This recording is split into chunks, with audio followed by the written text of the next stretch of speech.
Hello everyone, it's Xenomorph and welcome to a brand new episode talking about Alien. It's been forever since I've talked about Alien on this channel, mainly because the topic that I revolved around was Cold Iron Studios' Alien game, and we have a tiny update on that, and a little bit of good news in terms of this channel's growth with that, but we also have some other Alien news to go over first. One of the things I need to go over first, because I know that my channel is like 90% supportive of this type of topic now, I want to go over my ideas of the Xenomorph appearing in Dead by Daylight. My previous videos have all been about Springtrap being in Dead by Daylight, and while Springtrap required a petition, I feel like the Xenomorph is more of a personal opinion and something that I personally would like to add. I know a lot of you guys would like to see the Xenomorph added to Dead by Daylight, but I feel like the crowd is a little bit smaller compared to the Springtrap movement. So I'm basically going to be going over the ability of the Xenomorph, as well as some possible perks, as well as just gameplay, because the gameplay, in my opinion, would be a little bit interesting. So the first thing that I want to go over, obviously, is the ability. The Xenomorph is a very interesting character in that respect, because it can be used in a lot of different ways. The way that I see the Xenomorph having an ability is another stealth killer. Now, I might sound like a broken record, I might want more stealth killers, but the Xenomorph actually, it works as him being a stealth killer. Because if you think about it, the Xenomorph is pitch black, and we're mostly playing on maps that involve either dark mist or are during nighttime. The Xenomorph would blend in perfectly with the background and be able to be completely stealthy. I feel like his ability should actually be able to crouch down.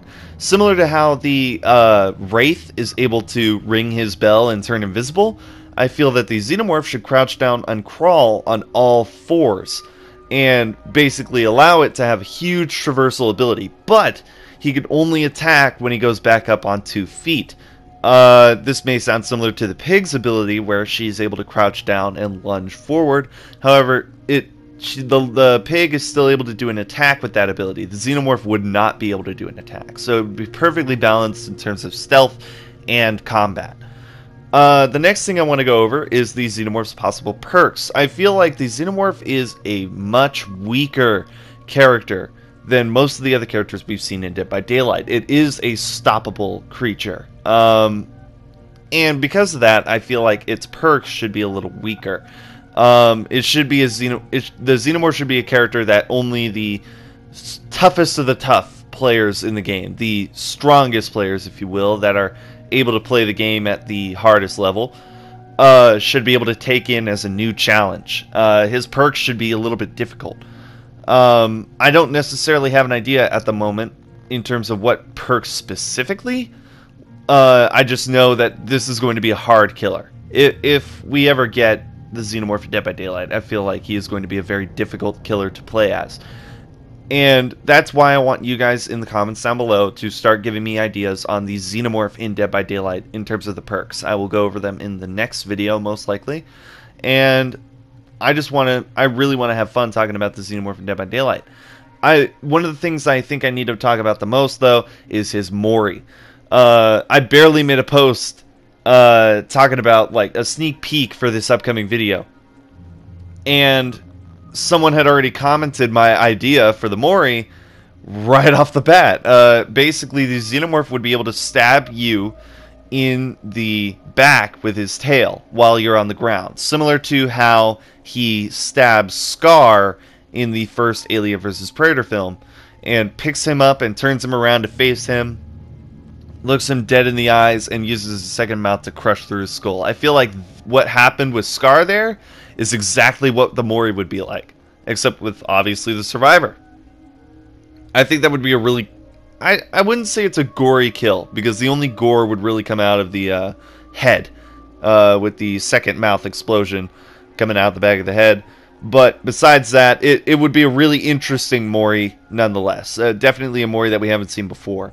And it just would look so cool with any of the possible different skins. I feel like the Xenomorph skins should mainly involve the Drone and the Warrior, as well as the Protomorph.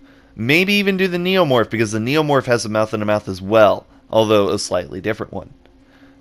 The next thing I want to go over, and by the way, just everyone who has ideas for the Xenomorph in Dead by Daylight, please leave your comments down below. I really enjoy listening to you guys and your ideas for any of the characters that I suggest in Dead by Daylight. But you guys seem to really have fun coming up with perks and everything like that, so please leave those in the comment section down below. I will gladly read over those and cover some of them in my next videos. The next thing that I want to go over in this video is Cold Iron Studios' Alien game. Now, this game was the start of the growth of my channel. I went from maybe 20 subscribers to about 240, 246, solely on these videos, solely on the Cold Iron Alien videos in my channel. If you want to see them, they're both in my most popular uploads playlist, and just search through my videos and you'll find one. Me covering this game was the first start of growth, and it was only until I started talking about Springtrap and Dead by Daylight that my channel really spiked.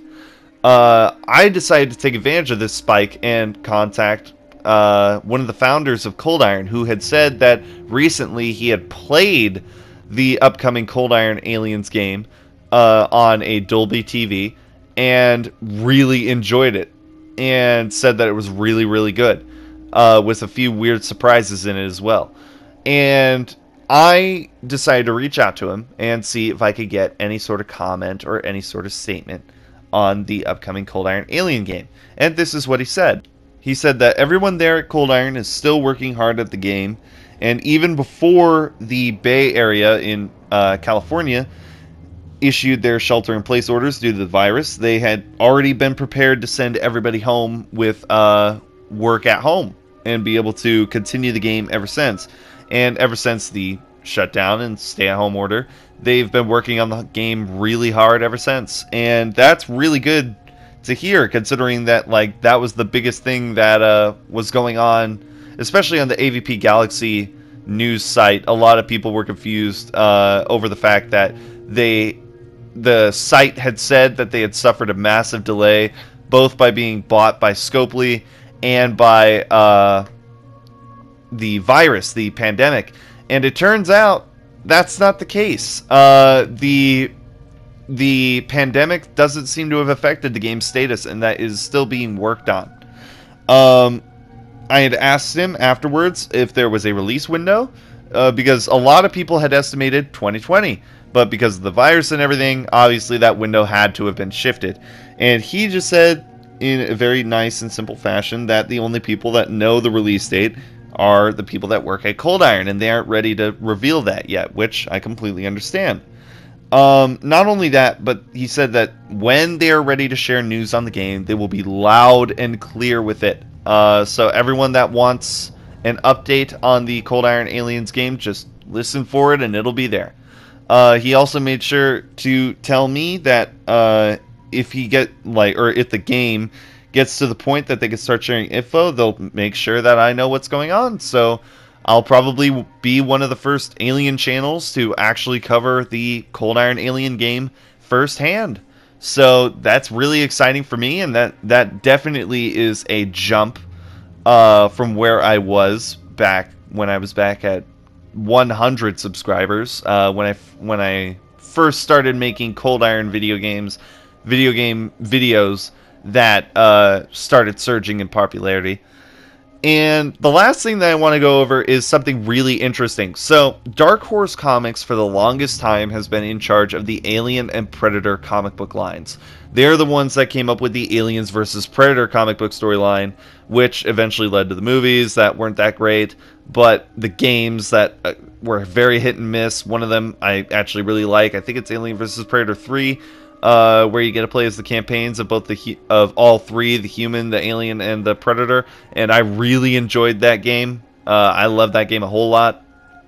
But anyway, Dark Horse Comics was responsible for the rights of the comic books for Alien and Predator until now.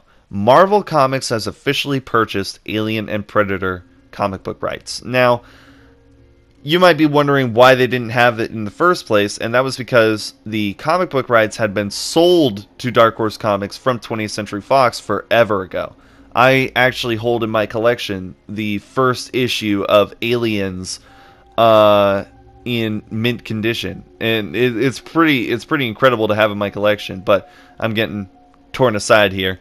Dark Horse Comics had held the rights to the Alien and Predator comic book storylines way before and way after the Disney-Fox merger, which combined the Alien and Predator properties to the Disney Vault, which now holds Marvel and X-Men and basically everything. Disney basically owns everything, guys. But Marvel Comics has now officially purchased the rights to Alien and Predator, which means that they can now, if they wanted to, combine the two characters into the MCU. It's a bit of a stretch to assume this, but hear me out. The two poster arts that were designed by an artist who works at Marvel Comics designed the big chap alien from the first Alien movie on the Guardian ship, which is what is in the thumbnail and what is in the post that I had made sneak peeking this video, and also made a Predator poster holding Iron Man's head. No blood or anything. It's coming. Instead of bone and blood and flesh, it's coming out with wires and cords, but still, nonetheless, a very intimidating and very dangerous looking pose, especially considering he's standing on top of Avengers HQ. I really think that's a huge leap in terms of what can be done with the Alien and Predator universes now. It looks like a Venom Xenomorph is in the MCU is actually on the horizon, which I think would be insanely cool. But yeah, that's pretty much it. That's all I really had for this video in terms of Alien and Predator stuff. I might go over Predator in a separate video, considering that there is a bit more content coming up for Predator, and there may be more content coming up for Alien as well. Cold Iron Aliens game is obviously making steady progress, and you guys are going to definitely have your own opinions on the Xenomorph in Dead by Daylight. That's how these videos have grown so fast, is mainly because of you guys. So hopefully this video grows just as fast as the Springtrap ones. I won't be too disappointed if it doesn't, because I personally enjoy making these videos, and hopefully those of you who are subscribed enjoy me making these videos. And maybe I'll go over other characters. I know that someone suggested the Quiet Place Monsters, which in the comment he called them listeners, and I think that's a really cool name for these creatures, and it would be really cool to see them in Dead by Daylight. But yeah, thank you guys so much for watching. If you guys enjoyed, leave a like and subscribe down below. Hit the notification bell to be notified for more videos like these. And as always, I will see you guys in the next video. Bye-bye!